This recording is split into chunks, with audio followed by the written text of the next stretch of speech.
As principais recomendações para poder impedir o avanço do novo coronavírus são o isolamento social, os cuidados básicos de higiene e uma boa alimentação. Mas como ficam as pessoas que vivem em comunidades que não têm acesso nem à comida e muito menos ao saneamento básico? Eu sou Ricardo Brasil e o Responsabilidade Social está no ar.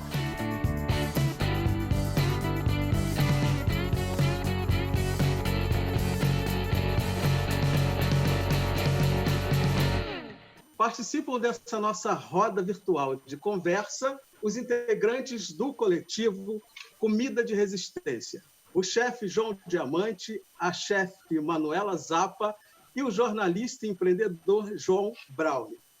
Muito obrigado pela presença de vocês, é um prazer enorme poder hoje trocar essa ideia com vocês. A gente está aí resistindo, né? E vocês, por sinal, sabem muito bem o que é resistir nesse momento. A minha pergunta é o seguinte: por que vocês resolveram, né, se mobilizar para poder amenizar a situação de pessoas que estão numa situação, né, que não tem o básico e diante dessa pandemia? Qual foi a ideia, o que motivou vocês a entrarem nessa luta contra o coronavírus? Bom, na verdade, a gente criou um coletivo e aí a gente sentiu necessidade de abrir mais um canal, tanto para engajar a sociedade, quanto para participar os nossos colegas do coletivo, né? O João Diamante é um cara maravilhoso, que já tinha, né, desde sempre teve um projeto social incrível, e que quando a gente se juntou, que começou com um grupo de WhatsApp, e foram entrando as pessoas, os chefes, donos de restaurantes, todo mundo do setor da gastronomia, e aí, quando o João entrou, o João começou a encabeçar realmente esse trabalho social, que já é o que ele fazia, né? E o João dá muita força para o nosso coletivo, e acho que ele pode falar aí melhor do que qualquer um sobre o trabalho que a gente tem feito lá. E o João Braune é um cara que também encabeça, a gente tem feito campanhas, e o João é o cara que encabeça as campanhas também, e a gente vai tocando. É exatamente isso que a Manu falou. Eu acho que dentro de si, dentro de cada pessoa que está aqui nesse grupo, tem esse lado social, tem esse lado da solidariedade dentro de cada pessoa que está aqui nesse grupo, e isso é muito forte. Eu acho que talvez isso foi determinante para a Manu, para a Carol, para a galera criar o coletivo que se chama Comida de Resistência. Dentro de um trabalho paralelo que eu já faço, como a Manu citou, que é o Diamante na Cozinha, um projeto social que a gente usa a gastronomia como ferramenta de transformação, já participando também desse programa junto com você, e o objetivo fim do projeto estava ali travado por conta de não poder ter aulas, e aí dentro do coletivo, quando a Manu me convidou, falou que eu tinha tudo a ver, que eu tinha que participar, eu dei essa sugestão, falei, gente, por que não, nesse momento está tudo fechado, a gente vai sofrer um baque, a galera vai ver, tá com seus estoques que não vão poder sair, não vão poder, porque estava tudo fechado realmente, pediram para fechar tudo, não tinha delivery, não tinha nada, todo mundo estava meio no pânico, assim, vamos usar esse estoque inicial para que a gente possa doar para as pessoas que precisam nesse momento, são pessoas de vulnerabilidade social, pessoas de comunidade, pessoas que moram na rua, pessoas de periferia. E aí, quando eu joguei essa ideia no grupo, prontamente todo o grupo se prontificou, abraçou a ideia e fez essa ideia ganhar esferas mundiais, né? Porque acabamos postando vídeos, etc.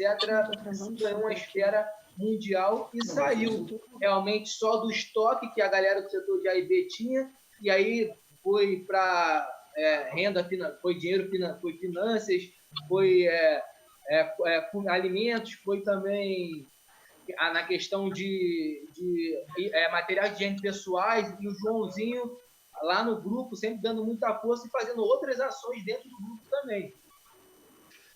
Braune, como foi essa mobilização?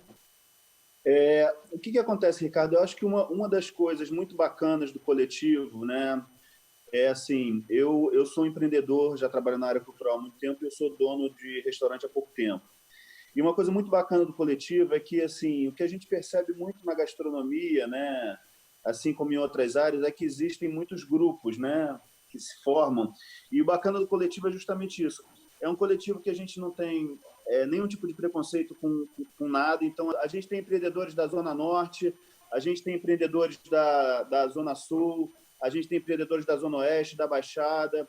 E o bacana do coletivo é justamente isso. A gente se juntou com a intenção de se ajudar e de ajudar o próximo.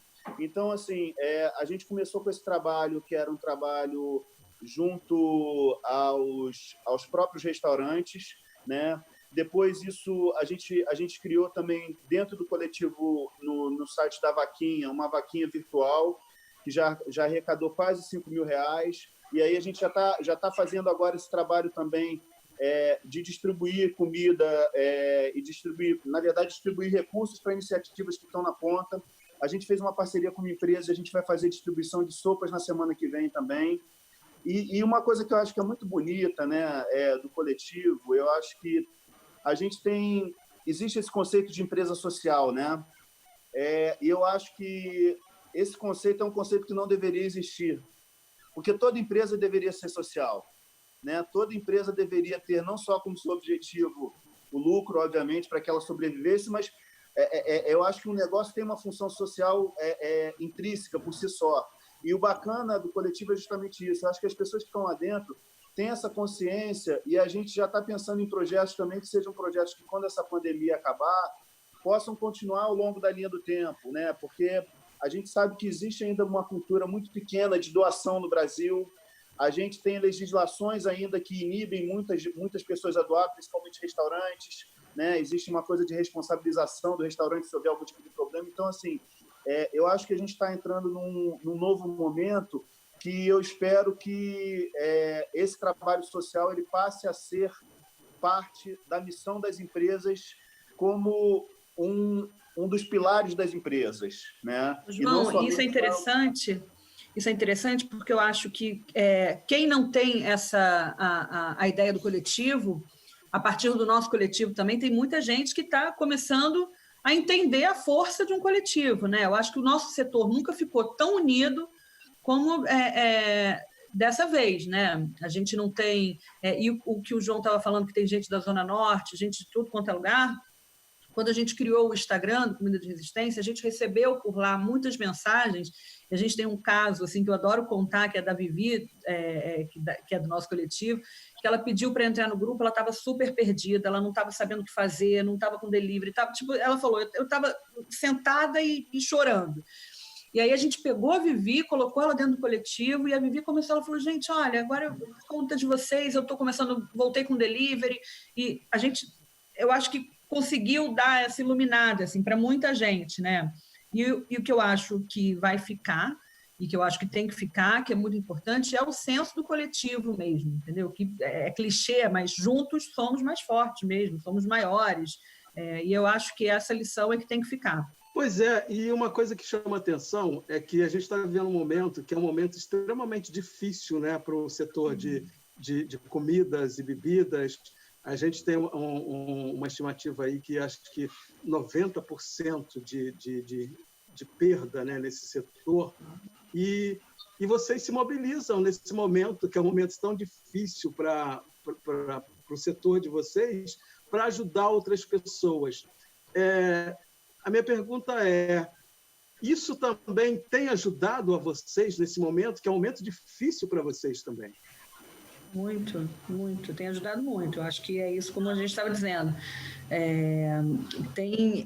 Não só a gente se sente, cara, não é só a gente que está nessa, está todo mundo, então vamos junto, né? A gente se sente acolhido, mas ajuda, inclusive, a gente agora, de repente, pensar numa forma de ter um delivery para o coletivo, entendeu? E sair das empresas que não estão sendo bacanas agora. Então, a gente tem essa força junto, né? Então, é claro que para a gente é maravilhoso, porque a gente está se ajudando, mas a gente entende também que a gente precisa ajudar quem mais precisa, entendeu? Eu acho que é um misto das duas coisas, né? Acredito que realmente seja isso, é um impacto que o setor de alimentos e bebida é um dos setores, mundialmente falando, que mais emprega no mundo. Então, para você ter noção, é uma fatia grande do PIB de qualquer país. E aí, dessa forma, você ganha um baque nesse setor que emprega muita gente, normalmente como emprega são pessoas, vou falar em classe média, são pobres, que são trabalhadores diretos nesse setor, e aí você encadeia uma pancada na economia muito grande. Isso o impacto acaba sendo muito grande, né, João? E isso há um grande desequilíbrio em toda a cadeia. E aí, quando um coletivo como Comida de Resistência resolve se unir, lógico que a gente não vai conseguir ter uma renda como se estivesse rodando um restaurante normal, mas também não vai estar fechado. E aí você consegue movimentar um delivery de um pequeno produtor, de um pequeno empreendedor, você consegue movimentar ainda a horta do pequeno produtor, você consegue conectar um restaurante a outro, de uma forma ou de outra, você consegue se reinventar em uma dificuldade. Isso tem muito do brasileiro. Quando está numa dificuldade, o brasileiro ele se transforma e aquilo que a Malu acabou de citar juntos, exatamente essa palavra juntos. Acho que essa questão da pandemia que aconteceu agora vai deixar muito claro para algumas pessoas que não entenderam ainda que só juntos vamos conseguir. Se não for juntos, se não for no coletivo, se não for na união, ninguém sozinho não é nada. Pela primeira vez o setor está unido. Isso é tão bacana, é tão importante, entendeu? Que eu acho que quando isso tudo acabar, que a gente vai entender a importância, quer dizer, acabar, não sei, mas passar, ficar mais calmo, sei lá, mas a gente vai entender a importância do trabalho que a gente tem feito e que é uma coisa orgânica, que a gente tem feito porque a gente sentiu essa necessidade de se juntar e foi crescendo, e um faz isso, o outro faz aquilo, mas quando as coisas acalmarem, eu acho que a gente vai olhar para trás e vai entender a importância do trabalho que a gente tem feito agora.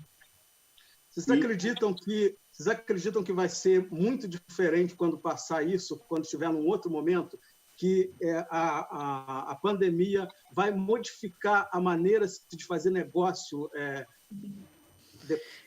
depois disso? Eu acho que sim, eu acho que sim. Eu acho que essa é a pergunta de $1 milhão, né? Como é que vai ser depois que isso tudo passar? Eu acho que todo mundo fica especulando, fica tentando imaginar o que vai acontecer. E uma vez o João Brown falou uma coisa lá no coletivo que nunca saiu da minha cabeça. Assim. Quem está cheio de dúvidas é porque está no caminho certo, né? Ninguém tem certeza do que vai acontecer. Quem está muito certo de alguma coisa é esquisito, né? Não foi isso, João? E uma coisa que eu costumo falar muito, Ricardo, também, que eu acho que é uma coisa que é muito bacana de qualquer iniciativa coletiva e dessa também, é o seguinte: se todo mundo faz um pouco, ninguém precisa fazer muito. Então, é isso que eu acho que está acontecendo no coletivo. Esse coletivo inicial ele já se desdobrou em vários outros grupos que tratam de assuntos distintos. Então, tem um grupo que está mais focado na parte de doações, tem outro grupo que está mais focado na parte do delivery. E é muito bacana a gente ver que também as pessoas elas estão se entendendo, quem ainda não entendia isso, como parte de uma cadeia produtiva, que é muito importante. Porque quando a gente fala de ajudar o outro, a gente não fala só de ajudar quem está com fome lá na ponta, para quem a gente está doando, mas a gente está falando do pequeno produtor, que muitas vezes está na sua lavoura também, já passando dificuldade, porque não tem onde escoar a produção. Então, a gente tem feito um trabalho também junto aos pequenos produtores. O grupo ele virou uma grande comunidade que a gente está tentando pensar nos desdobramentos nas duas pontas, né? Então, assim como a gente tem as pessoas que estão precisando receber comida, que estão na rua, que estão em situação difícil, quem produz o alimento lá na outra ponta também está em situação difícil. Então, como é que a gente consegue conectar essa cadeia produtiva toda?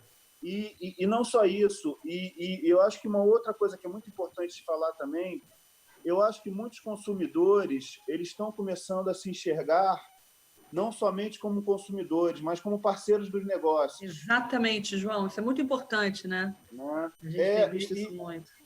Não, e é o que a gente conversa muito também. Consumir, como qualquer coisa na vida, é um ato político, né? Então, se a gente pode dar moral para quem está junto da gente, a gente está fazendo política também, né? Todo mundo ganha, né? Eu acho que todo mundo ganha com isso, né? Porque eu digo que, eu costumo dizer que é o consumo inteligente, né? Porque a gente está comprando ali de quem está mais próximo da gente. Estar mais próximo da gente não significa estar no mercado da esquina, né? Mas é aquela comida que vai demorar menos etapas para chegar na nossa mesa. E com isso, ganha todo mundo, né? Come todo mundo melhor, mais saudável. e alimenta a cadeia Isso é muito importante, João. Eu acho que são esses dois, para mim, quando eu penso no que vai ficar e no que vai ser importante, quando eu tento olhar positivo para tudo que está acontecendo, eu vejo que são duas coisas principais que tem que ficar, que é a história do coletivo, que a união faz a força mesmo, e a história do consumo inteligente, do consumo do pequeno produtor. A gente já tem feito isso. Isso já era para a gente estar utilizando há muito tempo. Então, assim, as coisas básicas, talvez, no final disso tudo, voltem a ocupar o espaço delas, sabe? O espaço que elas nunca deveriam ter. E a solidariedade, a gentileza, isso tudo, eu acho que a gente está retomando, né? E esses são os pontos positivos nisso que está acontecendo. E como tem sido, né, a logística, né? Como que vocês têm organizado isso? Como tem chegado até na ponta, né, nas pessoas que realmente precisam? Como vocês chegam nas pessoas que doam? Como que tem sido essa logística? Na verdade, o coletivo ele tem várias linhas de ação conjunta com vários outros projetos, não só o projeto Diamante na Cozinha. Se você for falar do projeto Diamante na Cozinha, tem outros projetos dentro do coletivo também. No Diamante na Cozinha, o que a gente faz? A gente conecta o líder comunitário, a gente abrange uma grande área do Rio de Janeiro, de comunidades de periferias, baixadas e tudo mais, com o doador. O doador normalmente é uma pessoa física, uma pessoa jurídica, e quando é pessoa física, a gente tem alguns pontos de coleta, na Zona Norte, na Zona Sul, na Zona Oeste do Rio de Janeiro. E aí, esses pontos de coleta, tanto pessoa física como jurídica, deixam lá, e aí um líder comunitário responsável por toda a orientação que o Diamante na Cozinha dá para ele, voltado ao OMS, o Ministério da Saúde, quanto de manuseio de alimentos, ele retira e ele tem um cadastro dentro da sua comunidade. Aí ele faz a distribuição da pessoa que mais precisa para a pessoa que menos precisa. Mesmo dentro de uma comunidade, existe essa separação também, óbvio. Tem gente que precisa mais dentro da comunidade, tem gente que precisa menos. Outras doações também vão para algumas ONGs que estão fazendo comida. E essa comida são distribuídas em diversos pontos do Rio de Janeiro, como Gastromotiva, como Maré dos Sabores, e entre outras ONGs que estão fazendo comidas, tanto diretamente como indiretamente, que já recebem comidas prontas ou que preparam no seu lugar que você está recebendo. Como o Joãozinho também comentou sobre a benfeitoria que eles fizeram, que nós fizemos no Comida de Resistência, que vai ajudar ONGs que estão fazendo comida nesse momento. E aí, dessa forma, a gente consegue escoar.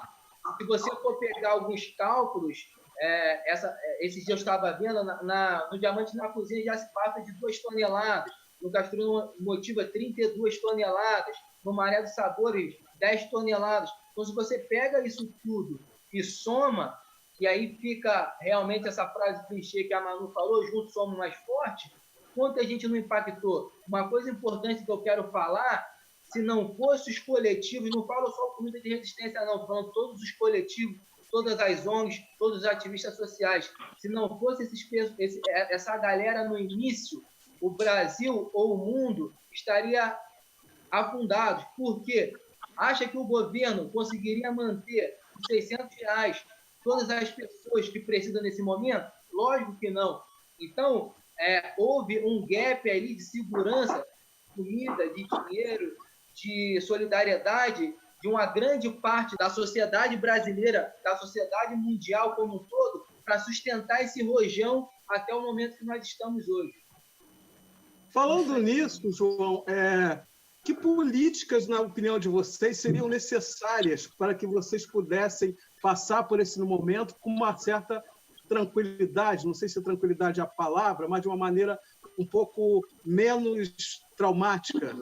Bom, eu acho que tem algumas ações aí que são importantes, acho que João Diamante e João Brown podem falar melhor do que eu, mas uma das coisas é o capital de giro para as empresas, né, que a gente tem lutado muito. Quando o João Brown falou sobre a história do que a gente está, que nós, como donos de restaurantes, também estamos conseguindo enxergar ali nos nossos clientes, porque a gente se enxergou sem ajuda do governo, sem ajuda dos bancos, e as pessoas que a gente estava recorrendo eram os nossos clientes. A gente fazia uma vaquinha, os clientes compravam tudo, fazia voucher, os clientes compravam tudo, né? Então, a gente realmente ficou sem nenhuma ajuda, né? E aí eu acho que uma das coisas importantes é o capital de giro para as empresas, tem as MPs também que a gente está pedindo para ser renovada, né, por mais 2 meses. Existe o que acontece, Ricardo? A gente tem um setor, né, que é um setor que emprega uma quantidade enorme de pessoas, né? São mais de 6 milhões de pessoas que são empregadas país afora. Então, você faz a conta de quantas pessoas são sustentadas pela atividade da gastronomia. E a gente tem uma questão que é muito... torna mais complexa a equação para a gente, que é o seguinte: nós temos um momento presente, né, que é esse momento de emergência. Mas quando essa pandemia passar, já existem pesquisas que dizem que os setores que vão demorar mais para se recuperar serão o setor de gastronomia, o setor cultural, o setor de turismo. Então, é necessário também que comecem a ser boladas e feitas políticas públicas para, quando a pandemia acabar, a gente ter um apoio que seja um apoio mais a médio prazo, porque as estimativas, né, as pesquisas, elas dizem que somente em 2022 a gente vai voltar ao nível de atividade econômica que a gente tinha em 2019. Então, assim, o ano de 2020 está sendo um que ano... muita gente pode quebrar com essa pandemia. Né? Muita gente já quebrou, já fechou. Exatamente. Já está acontecendo. Assim, o que a gente vê, Ricardo, e uma coisa que eu fico muito feliz de ver no coletivo é assim: todos os restaurantes estão se esforçando para, primeiro de tudo, conseguir manter as equipes empregadas. Teve gente que já teve que demitir, teve gente que já teve que fazer suspensão de contrato, mas as pessoas da classe estão pensando primeiramente nos funcionários, primeiramente em quem tem menos e que está numa situação muito mais vulnerável. Então, assim, existe um problema sério, por exemplo, é que a gente tem uma discussão que está acontecendo com relação à Light, por exemplo, que conseguiu uma liminar agora para que sejam cobradas as contas de luz. Então, existem riscos. Já teve restaurante que teve luz cortada. Então, assim, eu acho que, assim como a gente está agindo de uma forma muito solidária, porque é o que a gente acredita, eu acho que as grandes empresas, os grandes concessionários, os governos municipal, federal, estadual, eles têm que entender também que não adianta continuar cobrando certas coisas, porque as falências vão ser ainda maiores. E as falências sendo maiores, é pior para o próprio poder público também, porque um negócio que acaba é um negócio que deixa de pagar imposto, é um negócio que deixa de gerar economia. Então, é uma bola de neve que acontece, e essa bola de neve ela pode ser ou positiva ou negativa, dependendo das escolhas que se faça por todos os diferentes atores, né? Que são tanto os concessionários de energia, os governos. Então, esse esforço eu acho que vai ter que ser um esforço a médio prazo, porque quando a pandemia acabar, a gente vai voltar para o jogo, mas a gente vai voltar para o jogo com tudo muito combalido ainda, entendeu? Eu vou puxar um pouquinho aqui, falando mais de comunidades e tal, que é um pouco minha área. Quando a gente fala de coronavírus, de pandemia e tal, de conscientização, se a informação nem chega da forma correta dentro de uma comunidade. Como você quer que uma pessoa higienize a mão, não estou nem falando de álcool em gel, porque álcool em gel é uma coisa cara para quem mora em comunidade, mas que higienize a mão se não tem essa informação correta, que a linguagem jornalista... Sem falar que tem lugar que não tem nem água, né? Exatamente. Não tem água, não tem saneamento básico, então é muito difícil. Então, de uma maneira geral, eu acho que a política ela tem que investir, sim, em educação, cultura e arte, que são os pilares de qualquer país, de qualquer cidadão, de qualquer transformação de qualquer pessoa. E aí vem agregando no que eles falaram, né? Acho que é fundamental isso. É uma corrente, pode ser tanto para o bem quanto para o mal. se eles não entenderem que eles fazem parte dessa corrente, tanto o mega empreendedor quanto o pequeno empreendedor, médio empreendedor, isso também dificulta lição para os próprios empresários, porque muitos empresários achavam que era capitalista de verdade. Capitalista é quando você depende só do seu capital, e você está claro que você não depende só do seu capital, você depende de várias pessoas para sobreviver. E isso eu estou falando da ponta da rela, do trabalhador, do cara que está ali trabalhando no dia a dia. E aí muita gente se dizia capitalista, eu sou capitalista, aí agora quer pedir empréstimo do BNDES, e agora quer pedir, você está pedindo ajuda para o pequeno empreendedor. Então é junto, é exatamente isso, junto. Se a gente for junto, a gente vai chegar. É entender que uma corrente vai fazer a coisa engrenar, vai fazer a coisa funcionar. E isso fica muito claro, é uma lição de vida que não precisava ser dessa forma, mas que, entre aspas, felizmente foi, que todo mundo deu uma conscientização monstra. Eu só queria complementar aqui, Manu, uma coisa que o João falou, que eu acho que é muito importante a gente falar o seguinte, Ricardo. Não existe falta de comida no mundo. Existe falta de gestão dessa comida. Não existe falta de alimento. Existe falta de gestão desse alimento. Você tem inúmeros restaurantes que poderiam estar doando e não estão doando. Você tem sobras de comida estão em perfeito estado, que vão para o lixo. Você vai na Ceasa, você vê a quantidade de coisa que é jogada fora. Então, eu acho que tem que haver gestão do alimento, gestão da comida, porque se houver essa gestão, cara, a gente já tem menos um problema no Brasil. A gente não vai ter desnutrição, a gente não vai ter gente sem alimento. Então, eu acho que é muito importante que haja políticas públicas focadas na gestão do alimento. E a gente vive num país, né, que é extremamente desigual, isso não é novidade para ninguém, e as populações, né, mais vulneráveis, os pequenos produtores, os pequenos comerciantes, aquela tia que faz a quentinha, ou que tem a birosca ali, são pessoas que vão ser realmente muito prejudicadas. Isso pode ser devastador, né, na vida de muita gente, essa pandemia. Olha, chegou nosso tempo, eu queria agradecer imensamente a participação de vocês, a contribuição que vocês deram aqui, que foi fantástica, e que vocês aí se despeçam do público aí. Eu queria agradecer a você, Ricardo, a oportunidade, e ao João Diamante, que tem sido assim fundamental nessa luta. É maravilhoso estar perto dele nesse momento. A gente já era amigo antes, mas estar junto com ele nesse momento, e ele é um cara que está lá na frente mesmo. E ao João Brown, que é meu mais novo amigo de infância, que essa pandemia me deu, que também é um cara que encabeça os projetos e faz as coisas acontecerem. Queria agradecer muito a eles e a todo o nosso coletivo, as pessoas de lá, que são maravilhosas e têm se mostrado muito unidos assim, e prontos para ajudar. Muito bacana. Eu também, Ricardo, eu queria agradecer a oportunidade, porque eu acho que é muito importante que a gente amplifique essas iniciativas, né? Porque o que eu vejo, né, e o que a gente vê no próprio coletivo, é que muitas vezes as pessoas elas querem fazer alguma coisa, elas estão perdidas, elas não sabem como fazer, e quando a gente se junta num grupo, né, é aquela coisa, um levanta a bola para o outro cortar. Então, às vezes, você vem com uma ideia que está meio incipiente, joga ali, o outro vem com outra, e aí a gente começa a ver esse bolo crescer de uma forma muito bacana. E eu queria agradecer a Manu por ter criado o coletivo, né, que foi uma iniciativa maravilhosa. Eu estou há pouco tempo nesse mercado, mas eu já me sinto parte dele. Queria também agradecer ao João Diamante também, que faz um trabalho maravilhoso, né? Eu acho que a gastronomia, como eu falei para vocês, eu acho que as empresas sociais e a gastronomia social e o trabalho social, ele tem que ser parte da nossa vida, né? Ele tem que ser regra e não exceção.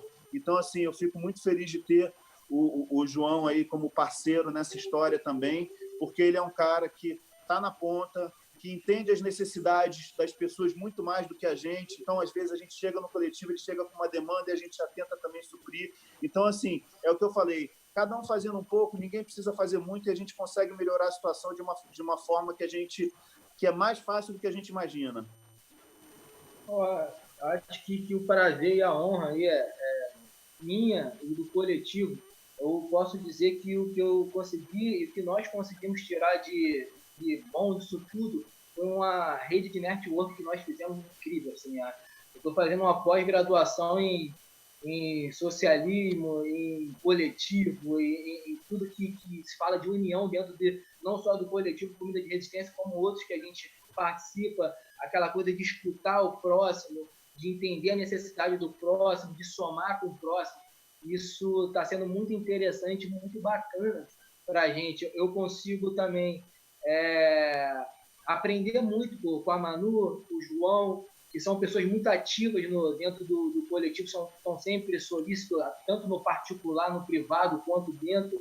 Acho que está sendo incrível participar, acho que essa mensagem fica, que o cidadão do mundo, não só Brasil, entenda de uma vez por todas que é assim, fundamental a gente pensar no mundo como um todo para que essa roda gire legal. Obrigado aí pela oportunidade de fala do coletivo e que nossa mensagem alcance mais pessoas e que continuamos aí a ajudar milhões de pessoas e fortificar o nosso movimento, que é o da gastronomia e social. Gente, parabéns por essa iniciativa, né, que com certeza é extremamente necessária e relevante. E para quem ficou com a gente até agora, muito obrigado pela companhia.